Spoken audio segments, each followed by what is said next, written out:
I never thought I'd come home and find somebody else building a house on my property, but that's exactly what happened, and even now it still sounds ridiculous when I say it out loud.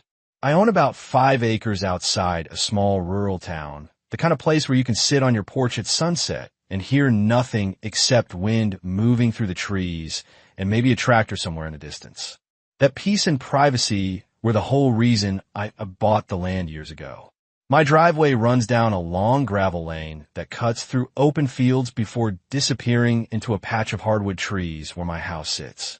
For the longest time, the lot next to mine was completely empty. Nobody lived there, nobody farmed it, nobody even bothered to mow it. It was just tall grass, old fence posts, and a whole lot of nothing. Then about a year before all this happened, a couple named Travis and Nicole bought the property. At first, they seemed perfectly normal. We waved when we passed each other. We chatted once about a storm that had rolled through the area. Nothing unusual, nothing that hinted at the insanity that was waiting around the corner. A few months later, I started noticing construction flags and wooden stakes showing up near the property line. I figured they were preparing to build a house. That didn't concern me. People move out to the country specifically because there's room to build. I wished them luck and went on with my life. Then I left town for 10 days on a work assignment. It wasn't some dramatic departure.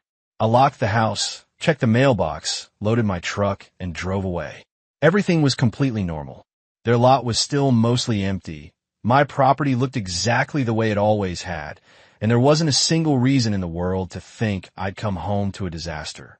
10 days later, I turned onto my gravel road and immediately felt something was wrong.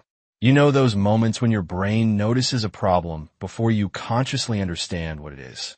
That's exactly what happened. The first thing I saw were tire tracks. Huge ones.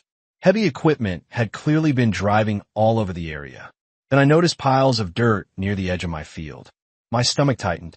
As I drove farther down the road, the scene came into focus, and that's when I slammed on the brakes. Sitting there, partially hidden by construction materials, was a concrete foundation. A massive one. At first, I actually thought my eyes were playing tricks on me. I parked the truck, got out, and just stared. Wooden forms were still attached around parts of the concrete. Steel rebar was sticking up into the air. The foundation had obviously been poured recently. Somebody was getting ready to build a house. The only problem was that they were building it on my land. I walked back to my truck, grabbed my survey documents, and headed toward the property markers I had installed years earlier. I checked one marker, then another, then another. Every single one matched the survey. There was no confusion. There was no gray area. The concrete slab wasn't close to the property line. It wasn't barely crossing it. It was several feet inside my property. I remember standing there laughing because the situation was so absurd that my brain almost refused to accept it. Who build a foundation without verifying where their land actually ends? But the laughter disappeared pretty quickly when reality sank in. This wasn't a misplaced garden shed. This wasn't a fence panel leaning over the line. This was the beginning of an entire house. I called Travis immediately. "Hey," I said, doing my best to stay calm. "I think you've got a serious problem. That foundation you poured is on my property." There was silence for a second. Then he sounded confused.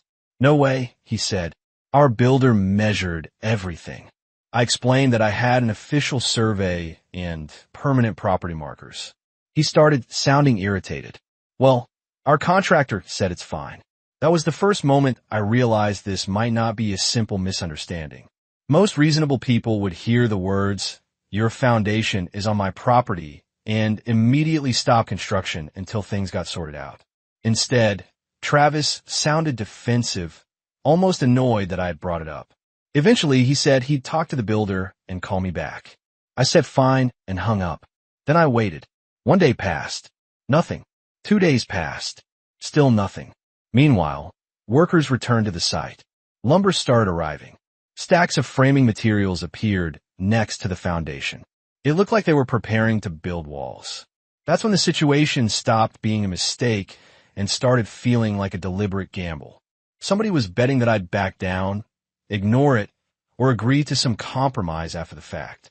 Standing there watching another delivery truck unload materials onto a foundation that sat squarely inside my property line, I realized this wasn't going away on its own.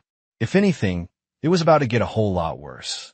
Now let me pause the story for a second, because this is where a lot of people make the same mistake Travis and Nicole made. They assumed that because a contractor said everything was fine, they were protected. According to standard procedure, that's not how property rights work. The responsibility ultimately falls on the property owner, not just the builder they hired. From a legal perspective, once someone notifies you that a structure may be crossing a property boundary, the smart move is to stop construction immediately and verify the facts before spending another dollar. But here's where things get interesting. This is a psychological trap that catches people all the time. The more money people invest into a project, the harder it becomes for them to admit they might be wrong. Instead of stopping and reassessing, they double down because admitting a mistake feels more painful than risking a bigger loss later. I've seen it happen in business, relationships, and property disputes. People become emotionally attached to a decision and start defending it long after the evidence says they shouldn't. Unfortunately for my neighbors, that exact mindset was about to turn a bad situation into an extremely expensive one. After realizing they had no intention of stopping construction, I decided it was time to stop treating the situation like a neighborly disagreement and start treating it like the legal problem it had become. I contacted a property attorney named Daniel Mercer, a guy with a reputation for being calm, methodical, and almost impossible to rattle. I brought him every document I had, including the original survey from when I purchased the property years earlier. He spent less than 10 minutes looking through the paperwork before leaning back in his chair and saying, "I think you're right, but if this ends up in court, we don't want opinions. We want certainty." That made sense to me. So instead of rushing into a fight, we ordered a brand new professional survey. For the next week, I watched construction materials continue to arrive while we waited for the results. Every delivery felt like gasoline being poured onto a fire. Piles of lumber grew larger. Pallets of supplies appeared beside the slab. At one point, I even saw workers unloading wall framing components. Nobody was actively building yet, but they were clearly preparing for the next phase. What made it worse was the complete silence from Travis. He had promised to call back. He never did. No explanation, no update, no attempt to work things out. Just silence. Then the survey results arrived. I still remember opening the packet in Daniel's office. The surveyor had marked every boundary point, every measurement, every structure. The conclusion was impossible to misinterpret. The entire foundation sat on my property. Not half of it, not a corner of it, the entire thing. Daniel looked at the paperwork and simply nodded. "Well," he said, "now we know." The next step was a certified legal notice. Daniel drafted a formal letter explaining the findings and outlining two options. Option 1, remove the foundation voluntarily. Option 2, refuse, and I would remove it myself and seek reimbursement for every expense. The letter was delivered. A few days later, their attorney responded. The response was fascinating because it contained an admission hidden inside a request. They described the situation as an honest mistake and asked whether I would consider selling them the affected portion of land or granting an easement that would allow them to keep the foundation where it was. In other words, they knew they had a problem. Now, they wanted me to solve it for them. Maybe some people would have accepted the offer. Maybe some landowners would have seen an opportunity to make money. But I couldn't get past the principle of it. The foundation was located near the area where I planned to build a workshop someday. More importantly, I didn't like the message it would send. Build first, ask permission later. Reward bad decisions. Create a precedent that boundaries only matter when they're convenient. So I told Daniel to reject the proposal. The answer was no. Clear, simple, final. What happened next convinced me I had made the right decision. Instead of correcting the mistake, they continued moving materials onto the site. It was like they believed reality would somehow change if they ignored it long enough. Daniel called me after hearing about another delivery. "They're taking a risk," he said. "A very expensive risk." Then he gave me the advice that changed everything. "If they won't remove it, you can." The plan took shape quickly. We hired a licensed demolition contractor. We coordinated with the survey company. We arranged documentation. Photographs, measurements, reports, timelines, notices. Every step was recorded. Every conversation was documented. Every legal requirement was followed exactly. According to standard procedure, when property disputes reach this point, documentation becomes your best friend. Emotion doesn't matter. Evidence does. The demolition was scheduled for a Tuesday morning. I'll never forget waking up that day. There was a strange calmness to it. No anger, no excitement, just certainty. By then the neighbors had been warned multiple times. They had been given opportunities to fix the problem themselves. They had chosen not to. Around 8 o'clock the convoy arrived. First came the surveyor, then Daniel, then the demolition crew. Finally, an excavator rolled down the gravel road, followed by a dump truck and a concrete breaking attachment. The sight was almost surreal.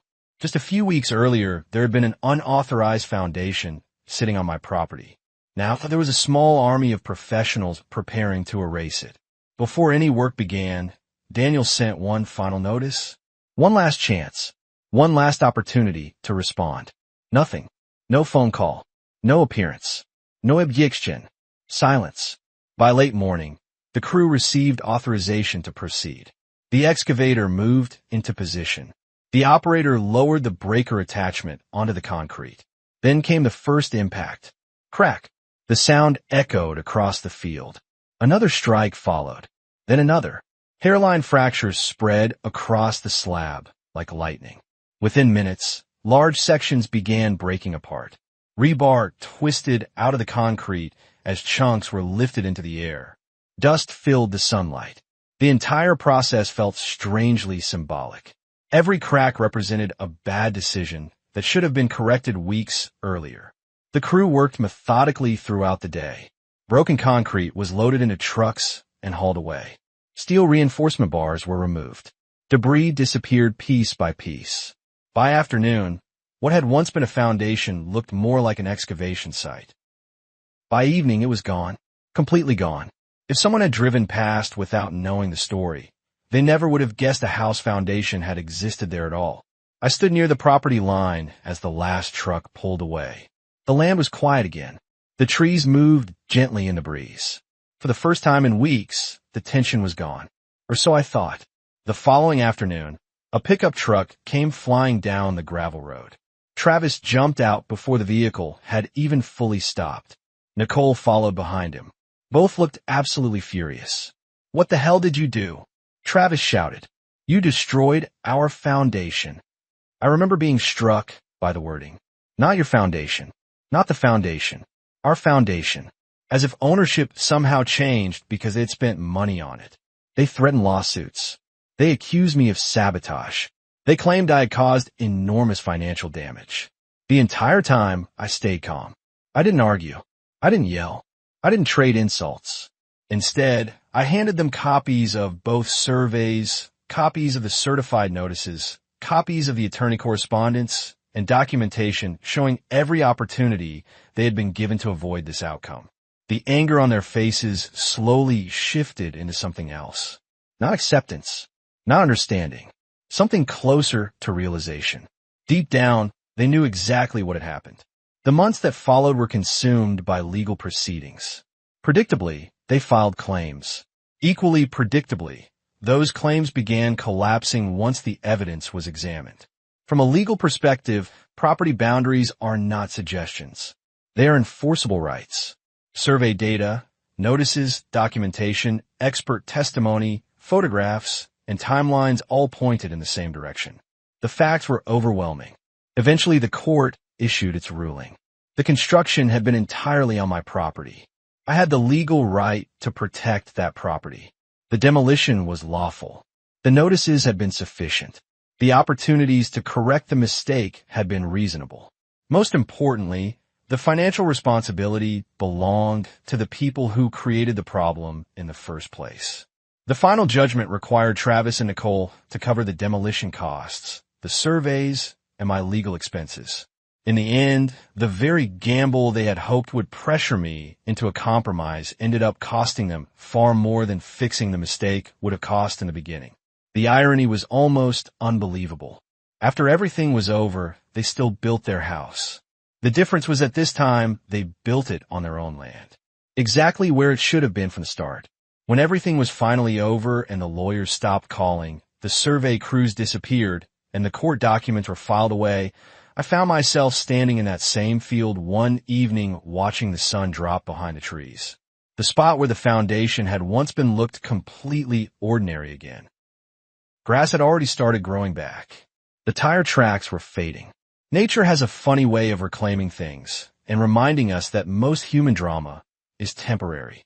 Looking back, the strangest part of the entire experience wasn't the foundation itself. It wasn't the demolition equipment. It wasn't even the courtroom. The strangest part was how many chances there were to avoid the outcome. At almost every stage, somebody could have made a different decision. The builder could have double-checked the survey. The neighbors could have paused construction when I first called. They could have stopped after receiving the first legal notice. They could have corrected the mistake before investing more money. Instead, every decision pushed them deeper into the same hole.